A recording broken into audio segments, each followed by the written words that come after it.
আসসালামু আলাইকুম গাইস। আজকে রান্না করব ঐতিহ্যবাহী হাজির বিরিয়ানি পুরান ঢাকার।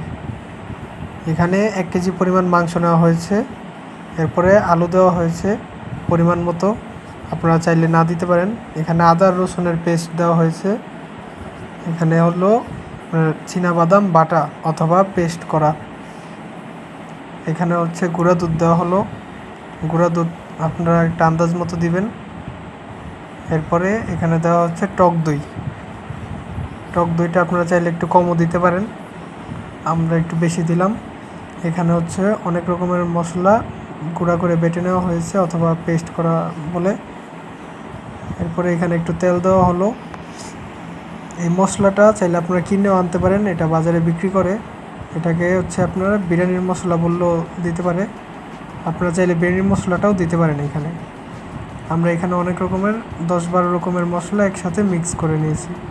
তো এটাকে ভালো করে মাংসটাকে মাখিয়ে হালকা একটু সামান্য পরিমাণ মরিচের গুঁড়া দিতে হবে। যদি আপনারা না দেন তাহলে কোনো সমস্যা নেই। তো এটাতে ভালোভাবে এইভাবে মাখাতে হবে। তো মাখানোর পরে মশলাটা আর মাংসটা দেখতে ঠিক এরকম হয়।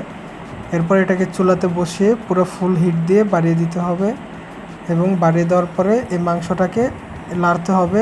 এখানে লবণ দিয়ে দিলাম স্বাদ মতো। এটাকে ভালোভাবে না নাড়লে নিচ দিয়ে লেগে পুড়ে যেতে পারে, তো যাতে পুড়ে না যায় তো সেভাবে আপনাদেরকে নাড়তে হবে, একটু পরপর নাড়তে হবে এটাকে। আর এখানে আমি বলে রাখি যে টেস্টিং সল্টটা দেওয়া হয়েছে, যেটা আমরা শটটা নিতে পারিনি, তার জন্য দুঃখিত। আর আপনারা আমাদের চ্যানেল প্রায় 99% মানুষই সাবস্ক্রাইব করেননি, তো সবাই একটু দয়া করে সাবস্ক্রাইব করে দিবেন। তো এটা লাড়ার পরে যখন এটা হয়ে যাবে তখন এটাতে পানি হবে। পানিটা শুকিয়ে যাওয়ার পরে আমরা এখানে 1 কেজি চালে 2 কেজি পরিমাণ পানি নেব, অর্থাৎ চালের ডাবল পানি দিতে হবে। তো এখানে আমরা 2 কেজি পরিমাণ পানি দেওয়ার পরে একটু নেড়ে মাংসটাকে একটু আলাদা করে একটু ঝরিয়ে তারপরে এটাকে এভাবে রেখে দিতে হবে। যখন এই পানিটা বলক এসে পড়বে তখন এটাতে দিতে হবে হচ্ছে গোলমরিচ, এরপরে এলাচ, আপনারা চাইলে বড় এলাচও দিতে পারেন, ছোটো এলাচও দিতে পারেন। এরপরে এখানে একটু তেজপাতা দিতে হবে, লবঙ্গ দিতে হবে, দারচিনি দিতে হবে। তো এগুলো দেওয়ার পরে পানিটা যখন ভালোভাবে বলক এসে পড়বে তখন এখানে আপনার চাল দিয়ে দিতে হবে। তো এখানে 2 কেজি পরিমাণ পানি দেওয়া হয়েছে, তো এই জন্য আমি এখানে 1 কেজি পরিমাণ চাল দিলাম। তো চালটা দেওয়ার পরে লবণ দিবেন, লবণ দিয়ে অবশ্যই লবণটা চেক করতে হবে। লবণটা চালের থেকে লবণটা পানিতে একটু বেশি পরিমাণে দিতে হবে। দেওয়ার পরে এই লবণটা একবারে স্বাদ মতো হয়ে যাবে। এখানে একটু টেস্টিং সল্টও দিতে হবে।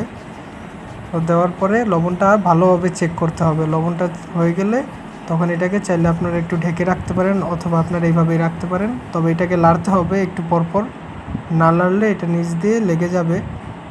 তো এই যে এখানে এখন টেস্টিং সল্ট দেওয়া হচ্ছে, আপনারা দেখে আইডিয়া করে নিন কতটুকু দিতে হবে। যেখানে আমার 1 কেজি চালে আমি দিয়েছি। এটাকে একটু পরপর লাড়তে হবে, লাড়ার সাথে সাথে আপনার লবণও চেক করতে হবে।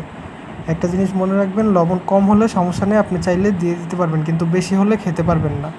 লবণটা সবসময় চেক করতে হবে। তো এইভাবে এটাকে লাড়তে হবে বারবার। ওইভাবে লাড়ার পরে দেখবেন আপনি আস্তে আস্তে পানিটা শুকিয়ে গেছে। যখন পানিটা একবারে পুরোপুরি শুকিয়ে যাবে তখন এটাতে দম দিতে হবে। আরেকটা কথা বলে রাখি, এটা হচ্ছে দম তেহারি, এটা বিরিয়ানি না, এটা হচ্ছে দম তেহারি, যেটা হচ্ছে ঢাকার ঐতিহ্যবাহী পুরান ঢাকার বিরিয়ানি হয় ওইভাবেই, হোটেলে যেভাবে খান ওইভাবেই রান্না করা হচ্ছে এটা। তো এখানে এই ঢাকনাটা লাগিয়ে চুলাটা একদম কমিয়ে দিতে হবে, একদম কমিয়ে হালকা হিটে রাখতে হবে। আর এটা রান্নাটা হয়ে যাওয়ার পরে কিছুটা এরকম হবে, যদিও আমার নিচ দিয়ে একটু হালকা লেগে গেছে যেটা আপনারা দেখতে পাচ্ছেন, তো এটা কোনো ব্যাপার না। আর এখানে চাইলে আপনারা একটু কেওড়া জল অ্যাড করতে পারেন। কেওড়া জলটা আমরা দিইনি কারণ কেওড়া জলটা ছিল না আমাদের কাছে। তো ঘরোয়াভাবে যেভাবে রান্না করতে হয় সেভাবে রান্না করলাম, অনেক মজা হয়েছে। আপনারা চাইলে এভাবে রান্না করে খেয়ে দেখতে পারেন। আর অবশ্যই কমেন্ট করে জানাবেন যে কেমন হয়েছে, আর সবাই সাবস্ক্রাইব করে দেবেন। ধন্যবাদ।